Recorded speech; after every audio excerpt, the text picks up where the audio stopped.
Kemarin banjirop saya dibully seluruh Indonesia. Dibully seluruh Indonesia. Wah, gubernurnya nggak mampu. Emang nggak mampu, Pak. Harusnya Anda seperti yang itu gitu. Itu lebih hebat. Wah, kalau itu jelas lebih hebat. Saya mah nggak ada apa-apanya itu. Tapi pernahkah ada yang datang ke coastal area kita yang ada di Pantura? Kalau datang di Semarang itu ya, Mas Yanto ya. Kalau orang kita tanya tambah lorok, Bu banjir, biasa gitu. Tapi kan kita pemerintah nggak boleh diam. Antara sea level rise dengan land subsidence ternyata lebih cepat land subsidence-nya. Kenapa? Karena ngambil air tanah. Kenapa? Mangrove-nya dibabat. Kenapa? Bangunannya masif. Dan pemerintah kota sudah membuat regulasi soal itu. Tapi penegakan hukumnya tidak mudah. Maka kemudian saya membuat beberapa bendungan, bukan bendungan lah, tanggul.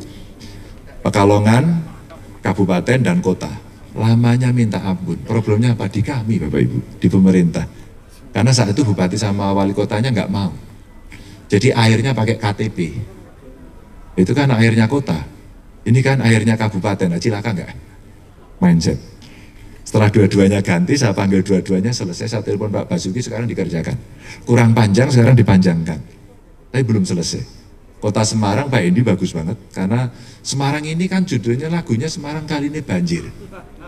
Iya, jadi secara sosiologis ya Pak ya, secara sosiologis, kultural, sejarah, ini adalah evidence base yang ada. Datanya itu, karena apa? Cekungan. Geolog mengatakan ya ini nggak keras lah, istilahnya apa sih? Yang ilmu geologinya hebat, yang insinyur geologi. Ini lapisan batuannya itu nggak sekeras yang ada di selatan atau di tengah. Maka kalau terjadi land subsidence wajar, katanya begitu. Tapi kewajarannya kan nggak boleh kita diamkan. Nah, kipas-kipas aluvial itu kata geolog itu yang ada di utara itu masih butuh matang, masih lama. Nah, kalau Anda tekan lebih banyak nggak bisa. Pertanyaan saya satu, ini konsultan bisa kasih solusi nggak? Nih, aja. Begitu kemarin di pelabuhan Tanjung Mas jebol hanya 20 meter, banjirnya masuk kemana-mana. Yang menarik Bapak Ibu, apa nggak ada ilmu yang bisa dengan cepat menutup? Dengan cepat menutup. Saya patah tulang Pak, Miko.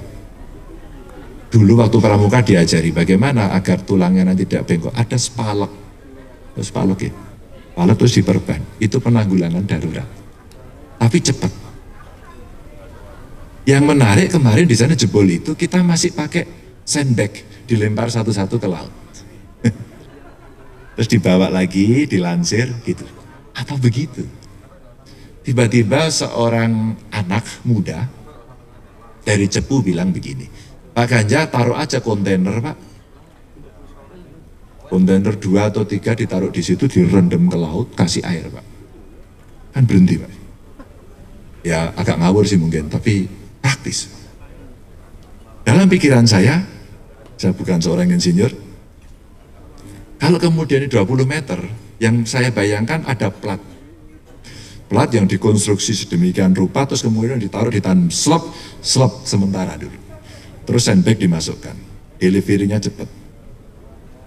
Lalu saya tanya, hasil rapat teman-teman, kita belum punya pengalaman itu. Pertanyaannya, kenapa kita tidak mencari?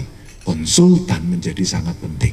Jangka pendek, jangka panjang kalau nanti ada yang di nasional maupun di Jawa Tengah, rob ini tidak hanya masalah di sini. Joe Biden pernah ngomong juga, Jakarta akan tenggelam. Lalu saya diwawancara, kalau Jawa Tengah juga ada kok. Oh, Jawa Tengah bukan akan tenggelam, salah, sudah tenggelam. Dan itu ada di Sayung, ada. Kenapa saya punya ilmu kipas aluvial pembentukan itu? Karena saya tanya, kenapa Bapak Ibu ini saya sampaikan? Lalu bagaimana menyelesaikan ini? Apakah dengan reklamasi? Saya dulu launching ide reklamasi langsung diajar. Tapi saya tidak ada orang yang melakukan, atau belum ada orang yang melakukan penguatan bagaimana menyelesaikan problem rob. Konsultan ya, tak kasih PR. Ini ilmunya mesti tinggi. Saya ketemu Perdana Menteri Belanda, Pak Rutte itu. Pak Rutte ngobrol di sini, saya ajak ke Tambak Lorok. Dia geleng-geleng kepala. Dia sampaikan kepada saya, Pak Gubernur, kalau Anda butuh bantuan, ini nomor telepon saya. Jauh sebelum itu saya bilang, saya sudah ketemu dengan teman-teman Anda di Delft University dan saya ajak ke sini. dan belum berhasil. Pada saat saya ketemu waterboardnya di Belanda sana, mereka menyampaikan jangan buat tanggul. Kalau Anda sekali buat tanggul, Anda harus berpikir seperti kami bahwa ini seumur hidup. Jadi kualitas harus baik, jangan jebol, Anda rawat dengan baik. Atau Anda cari metode lain. Itu nasihat dia kepada kami. Dan itulah pengalaman Belanda yang paling hebat. Maka Belanda itu paling takut perang. Karena kalau yang dibom itu, selesai sudah. Maka Ukraina kemarin menjebol bendungannya untuk melawan perang sesama negara dengan Rusia. Bapak Ibu, cerita ini saya sampaikan agar kemudian kawan-kawan konsultan kita, literaturnya banyak, perpustakaannya banyak, datanya banyak. Kalau ini begini Pak, ini begini Pak, ini begini.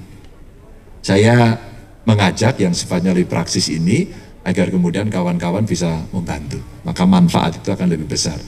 Karena sampai sekarang kemudian tidak bisa diselesaikan dan akhirnya saya minta dengan ilmu yang tidak saya miliki itu, saya bilang saya minta seluruh pagar yang ada di Tanjung Mas diaudit.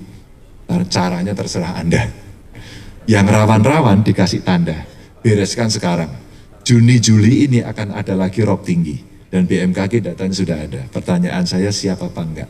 Bapak Ibu, mudah-mudahan saya pulang nanti ada yang bisik-bisik dan kemudian mengatakan kita harus siap. Dan Bapak Ibu tidak bisa tidur, ada PA dari Pak Gubernur berat. Kalau Bapak Ibu tidurnya masih nyenyak, ya saya gimana? Mudah-mudahan tidak nyenyak dan Bapak Ibu berpikir keras. Dan ketika yang hadir hari ini nanti ada yang menemukan, menemukan metode yang bagus, tolong hubungi saya.